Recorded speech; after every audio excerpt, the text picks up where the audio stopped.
Donc, cette semaine, nous avons le plaisir de recevoir avec nous des grands voyageurs. On parle de Véronique Macias, Patrice Dubé et aussi la fille de Véronique, donc qui est avec nous, qui s'appelle Amy. Là, on voit pas le chien, mais Windy ne devrait pas être trop loin parmi vous.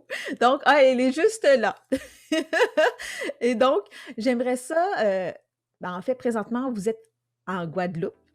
Mais on va revenir vraiment là, au début de votre grande aventure qui a débuté en 2019. Quel a été le déclic pour vous pour partir en voilier sans expérience ou à peu près, selon ce que j'ai compris? Donc, votre déclic à vous, c'était quoi? Mais moi, mon déclic s'est fait quand j'ai été en Thaïlande en 2016. En 2016, quand j'étais en Thaïlande, puis c'est là que j'ai réalisé que je voulais vraiment voyager à temps plein, mais je savais pas comment c'était possible. Donc, ça a rendu du temps avec Patrice que lui m'a mis au courant que les gens faisaient ça en voilier, puis avec les panneaux solaires, les éoliennes, tout ça, puis qu'il y avait une façon d'être autosuffisant un peu plus, puis ça ne coûtait pas nécessairement les yeux d'après. C'est là que l'idée a été plantée dans mon cerveau, si on veut. Puis après ça, à mon retour au Québec, j'ai vraiment mis les choses de l'avant pour que ça se produise. Puis 3 ans plus tard, euh, on est parti. Oui, ce qui est vraiment aussi fascinant dans votre cas, c'est que vous étiez donc deux Québécois, deux personnes de La Chute et Hawkesbury pour Véronique, et vous vous êtes rencontrés. Le hasard fait bien les choses quand même. Vous vous êtes rencontrés en Thaïlande. C'est quand même assez rare, là, je veux dire. Ouais. Vous croyez beaucoup au destin, hein, je pense aussi, que Ouais, la ouais, vie va toujours vous amener là où vous devez être. ben oui, ben c'est ce qui se passe. C'est quelque chose de magique. Quand tu oses réaliser ton rêve, quand tu oses sortir de ta zone de confort, la vie va t'aider. C'est vraiment fascinant ce qui se passe. On a quand même des pépins, là, on a de la difficulté dans des trucs, mais il se présente la bonne personne au bon moment. On réussit à trouver le moyen de résoudre le problème plus facilement que dans la vie d'avant. Vous avez laissé tomber vos emplois, vous avez tout vendu, vous avez acheté le voilier, vous l'avez fait aussi dessiner par un artiste qu'on connaît bien ici dans Argenteuil, Jesse Armand. C'est lui qui a dessiné votre voilier. Pourquoi vous vouliez que votre voilier soit dessiné par un artiste de la région puis qu'il soit différent? J'imagine que c'est ça, que vous vouliez qu'il soit unique. Exactement. Mais de là, le nom, on l'a appelé atypique. Donc, on voulait qu'il soit différent, qu'il soit à notre image. Donc, c'est là que Patrice a eu l'idée de contacter Jessie parce qu'on est allé à l'école ensemble. Ouais. Exactement. Puis quand on est allé voir Jessie, puis on lui a proposé ça, c'est drôle, Patrice, parce qu'on cherche, moi et Marianne, un projet à l'international. Fait qu'encore une fois, le timing était parfait. Ça me parle énormément. Fait que oui, on va embarquer dans le projet, puis on va faire Chartier atypique. Puis c'est comme ça que ça se démarque, j'imagine. Est-ce que vous en faites parler souvent aussi par les gens? Tellement, là, c'est Atypique qui fait le travail pour nous, pour les réseaux sociaux. Là. Les gens le reconnaissent. On arrive en mouillage, puis on va à terre après. Les gens nous disent, ah, c'est à vous, Atypique. Ah oui, on l'a vu arriver de loin. C'est un bon travail de communication. Les gens se souviennent de quel ancrage ils nous ont vu 6 mois avant. Ouais, ouais. Oh, on vous a vu 6 mois passés dans tel ancrage. Oh mon Dieu, OK. Et lorsque vous êtes parti aussi, j'ai comme l'impression que vous aviez comme un bon sens du timing parce que un an plus tard, la pandémie arrive, la COVID-19. Vous avez été en quelque sorte épargné par tout ça? Exactement. Oui. On est parti au bon moment.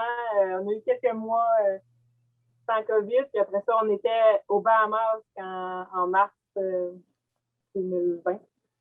C'est là qu'on a fait notre plus gros de la quarantaine. C'est pas un bel endroit pour être prisonnier de ton bateau. Là. Avec l'eau turquoise alentour, on peut se baigner. Il y avait des plages, des îles désertes. C'est parfait. Racontez-nous un peu votre quotidien. Ça ressemble à quoi? Ça varie beaucoup d'une journée à l'autre, d'un endroit à l'autre aussi. Il y a des journées, on part en exploration. Ici, en Guadeloupe, on va aller explorer le volcan, une chute d'eau. On fait de la pêche, de la plongée, tout ça. Puis on a d'autres journées qui c'est provisionnement du bateau, réparation. Tantôt, on a un mécanicien marin qui vient à bord pour vérifier notre inverter parce qu'on a un problème d'électricité. Ça varie vraiment. C'est sûr qu'on fait on fait du montage vidéo parce que chaque dimanche, on sort un nouvel épisode sur YouTube. Donc, notre semaine est pas mal organisée alentour de ça. s'assurer de ne pas manquer une vidéo. On n'a jamais manqué à date. Non, exact. Ça fait plus d'1 an qu'on publie assidûment une vidéo par semaine. On organise notre semaine alentour de ça, mais c'est sûr que quand il fait beau, on va explorer, on se baigne au bateau, on va à la plage. Je fais l'école à la maison aussi, Amy, à chaque matin, chaque matin de semaine. Quand il y a des dauphins alentour du bateau, on prend une pause pour aller nager avec eux, comme hier, Amy avait. Hier, il y avait des dauphins. Oui, il y avait un dauphin. Fait que, tu sais, on prend le temps de s'amuser aussi. Comment vous faites aussi pour ne pas trop vous taper sur les nerfs? Parce que lorsque vous êtes sur dans le voilier, tous ensemble, là, donnez-moi votre truc parce que c'est quand même, c'est comme si vous viviez dans un 3,5, là, tu sais, à 3.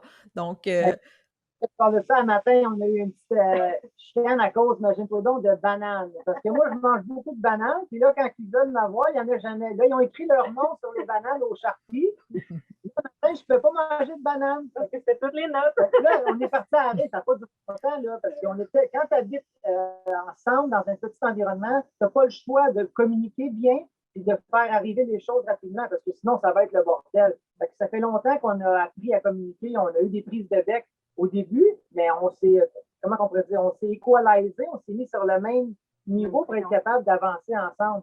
On a le même projet, le même but commun, donc c'est facile d'aller dans la même direction. Exact. Parce qu'on veut, un autant que l'autre, aller par là. Donc, c'est sûr qu'on n'a pas le choix de faire arriver les affaires. Les bananes un matin, c'était bien drôle, on est parti à rire, ça n'a pas été long. On règle vite les trucs maintenant, à cause justement d'être continué dans un petit environnement. On se connaît par cœur, Annie, elle me connaît, elle sait quand je suis bougon le matin, bon, t'as pas bien dormi un matin, là, t'as pas bien dormi cette nuit, comment ça, t'es bougon? J'ai même pas dit un mot, là. Juste dans mon body language, elle voit. C'est comme ça, c'est bien cool.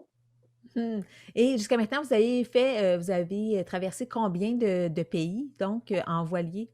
11, on est rendu à 11 avec le voilier. Ça va durer jusqu'à quand, votre projet, dans le fond? Est-ce que vous vous êtes dit, on est parti pour la vie ou... À notre mort. Moi, je vais mourir soit en navigation, en train de boire mon café, mon cœur va arrêter, j'espère, là, le plus vieux possible. Puis Véronique, je pense qu'ici, c'est comme ça, on ne voit pas la fin de ça. On va faire le tour du monde de tous les côtés. On veut tout voir avant de partir. On n'est pas longtemps sur la terre, là. On veut tout voir. Mhm. Vous avez vraiment ça en commun. C'est vraiment beau de vous voir. Moi, je suis fascinée par votre histoire. Il y a un côté, bon, là, vous le faites toujours demander, l'aspect financier. Bon, ce que j'ai appris en regardant vos vidéos YouTube, c'est que vous avez pris des retraites anticipées aussi. Vous avez pris cet argent-là. Mais donc, c'est accessible à tout le monde. Et aussi, là, vous êtes sur YouTube, vous êtes sur Patreon. Donc, ça, c'est les façons de faire de l'argent, j'imagine, vos sources de revenus en ce moment, c'est ça?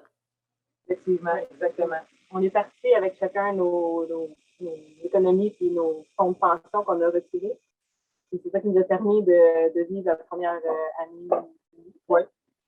Puis on a tranquillement lancé la chaîne YouTube et Patreon par la suite. Puis c'est ça nos revenus en ce moment. On n'a aucun autre revenu. Donc, les gens pour qui on fait un changement. Ouais, les gens qui sont inspirés par nos vidéos, qui désirent avoir plus de contenu, qui désirent avoir accès à notre budget financier vraiment en détail, disponible sur Patreon, mais ils s'abonnent.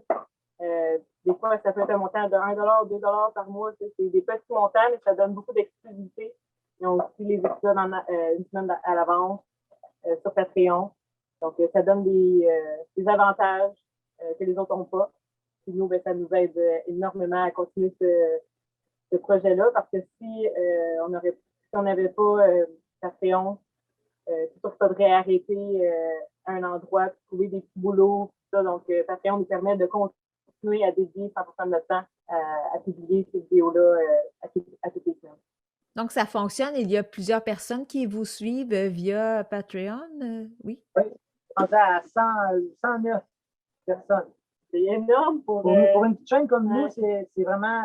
Il y a des gens qui nous ont contactés pour... on ne savait même pas, nous autres, on n'a jamais fait de ratio de ça, on n'a pas vérifié. Puis il nous a dit qu'on était la chaîne la plus rapport montant de followers par rapport au nombre de Patreon. On était des top 5, je crois, sur toutes les plateformes Patreon. Fait qu'on était super étonnés de ça. Fait que ça inspire les gens. Tu sais, on est des Québécois. Nous, la voile, c'est pas un milieu qui qui est commun chez nous. Les Français, ça voyage, ça navigue beaucoup. Fait que peut-être qu'il y a ça qui a fait une différence, mais des messages, on a à tous les semaines, si ce n'est pas jours, de personnes qui vont essayer de se trouver un bateau, puis juste faire les Bahamas, déjà là, c'est un terrain de jeu incroyable pour faire ça une fois dans sa vie. Après ça, tu revendras le bateau, il n'y a pas de problème. Mais ça démocratise quelque chose qu'on pensait inaccessible. C'est ça qu'on fait, je crois.